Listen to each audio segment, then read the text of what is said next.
भारत में ऐसे लोगों की संख्या बहुत तेजी से बढ़ रही है जो अब चैन की नींद से दूर होते जा रहे हैं।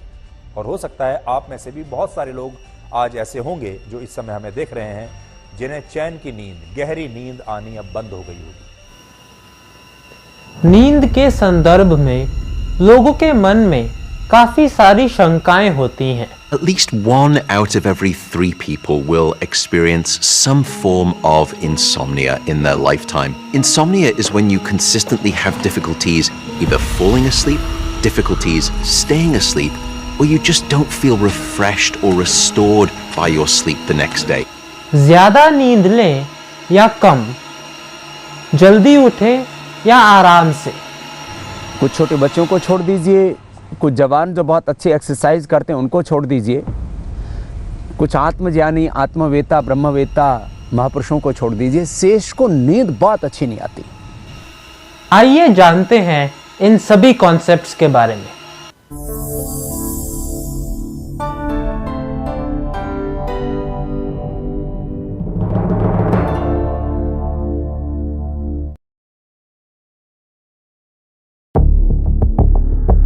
इस नए साल में अपने शरीर में सुधार लाना अत्यंत आवश्यक है। लोग काफी सारे संकल्प तो लेते हैं पर उन्हें पूरा नहीं कर पाते। इसका कारण है गलत जानकारी और गलत प्रेरणा। आपको अपने शरीर को सुधारने के लिए सही तरीकों के बारे में जानना होगा। आज के इस एपिसोड में हम चर्चा करेंगे नींद के बारे में, जिसके बारे में भी लोगों के मन में काफी सारी शंकाएं हैं। हम इन सभी शंकाओं को दूर करेंगे और आपको स्लीप रूटीन्स के बारे में एक क्लैरिटी भी देंगे। चलिए तो फिर शुरू करते हैं।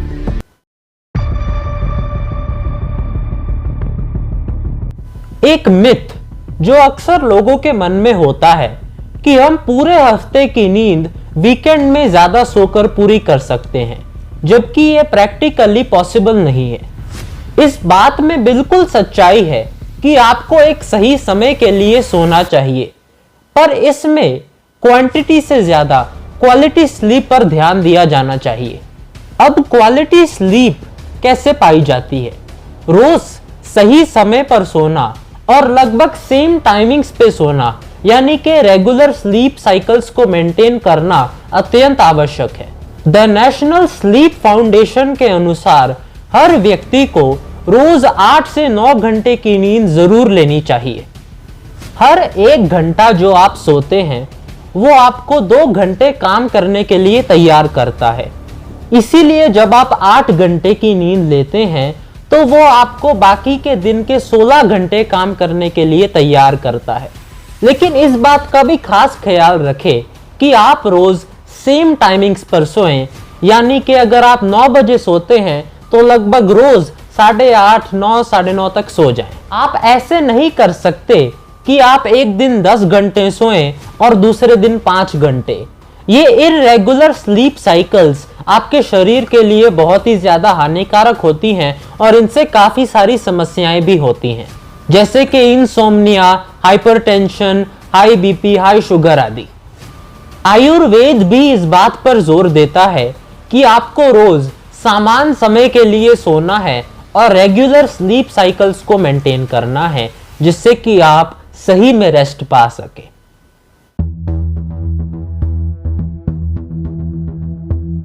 आखिर हमें कब सोना चाहिए, कब उठना चाहिए, ये एक चर्चा का विषय है। अलग अलग लोगों के इस पर अलग अलग विचार होते हैं। कुछ लोगों का मानना है कि रोज सुबह जल्दी उठना चाहिए क्योंकि इससे आपके शरीर को काफी सारे फायदे होते हैं। वहीं कुछ लोगों का यह भी मानना है कि इससे कोई फर्क नहीं पड़ता और हमें जब मन करे तब उठना चाहिए। आइए इस पर आयुर्वेद का परिप्रेक्ष्य जानते हैं। आयुर्वेद के अनुसार हर व्यक्ति को सुबह ब्रह्म मुहूर्त में उठना चाहिए। ब्रह्म मुहूर्त सूर्य उदय से 2 से 3 घंटे पहले का समय होता है, जो कि ज्यादातर सुबह 3:30 से 5:30 के बीच का समय होता है। आयुर्वेद के अनुसार ये समय पर उठने के हमारे शरीर को काफी सारे लाभ होते हैं, क्योंकि ये समय अत्यंत शांति का समय होता है। इस समय हमारी आध्यात्मिक ऊर्जा चरम पर होती है, जिससे कि हम कोई भी काम बड़ी चुस्ती से कर पाते हैं। जैसे कि इस बात को कहा जाता है कि रोज सुबह उठकर कसरत करनी चाहिए। तो जब आप ब्रह्म मुहूर्त में उठना शुरू करेंगे तो आप भी इस बात को महसूस करेंगे कि इस समय आपकी कसरत या फिर कोई भी काम करने की ऊर्जा और संकल्प बहुत ही ज्यादा मजबूत होंगी, जिससे कि आपको बिल्कुल भी आलस नहीं आएगा।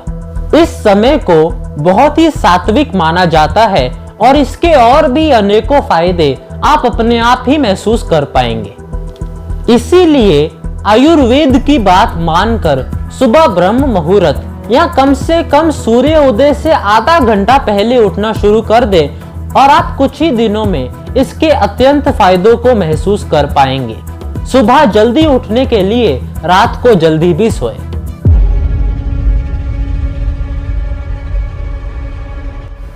आजकल आपको देखने को मिलेगा कि जिन लोगों को कम नींद आने की समस्या होती है वो बहुत ही ज्यादा नींद की गोलियों पर निर्भर हो जाते हैं।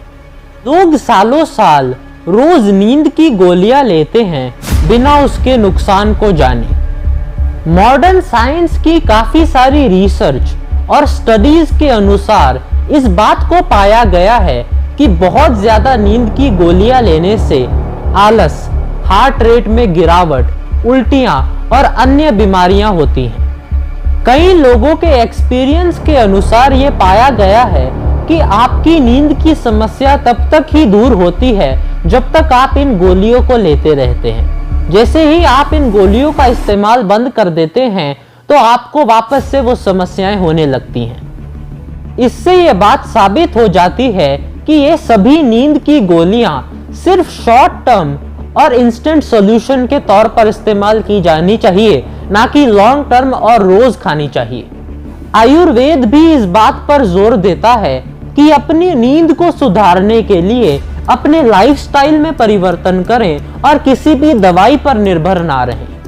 हालांकि आयुर्वेद की कुछ जड़ी बूटियां जैसे कि अश्वगंधा, ब्रह्मी, शंख पुष्पी आपके ओवरऑल ब्रेन पर काम करती हैं, जिससे कि आपकी नींद की समस्या जड़ से ठीक होती है। इनकी आदत भी नहीं लगती। इसीलिए किसी भी दवाई पर निर्भर होने से अच्छा अपनी समस्याओं के रूट कॉज को, उनकी जड़ को समझें और उसे ठीक करें, वो भी नेचुरली।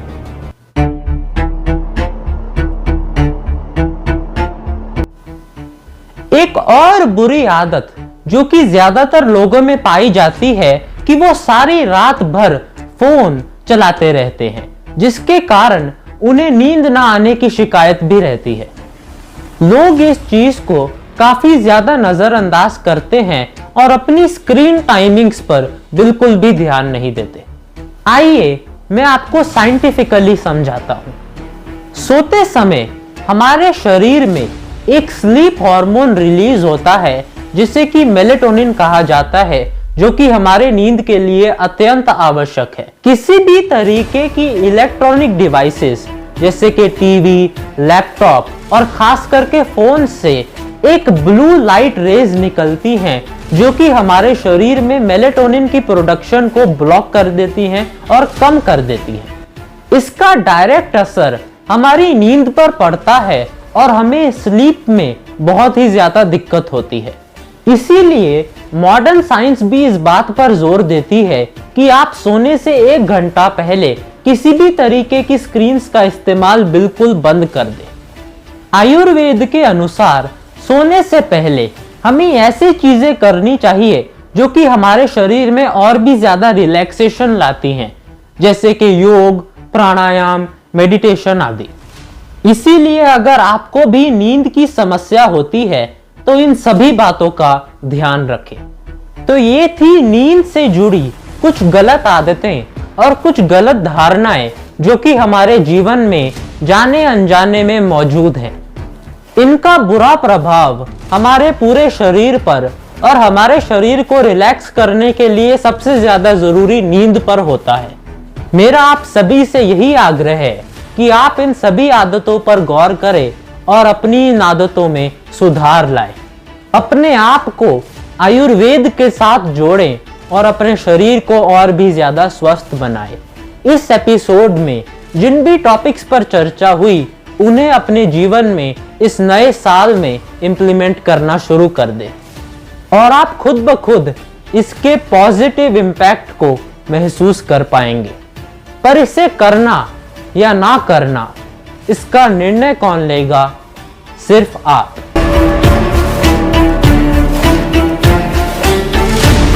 अपने जीवन में अच्छी आदतों को अपनाएं, सही समय पर सोएं, सही समय पर उठें और 8 घंटे की नींद जरूर लें। मुझे उम्मीद है कि ये एपिसोड आपको पसंद आया होगा। मैं आपके लिए ऐसी ही और वीडियोस लेकर के आता रहूंगा। तब तक के लिए हमारे चैनल को सब्सक्राइब करें और बेल आइकन को दबाएं। इस वीडियो को लाइक और शेयर जरूर करें। अगर आपके कोई भी प्रश्न हो तो हमें नीचे कमेंट्स में जरूर पूछें। मैं आपसे मिलूंगा हमारे अगले एपिसोड में। तब तक के लिए इस बात को याद रखें कि सेहत ही संपत्ति है। बहुत बहुत धन्यवाद।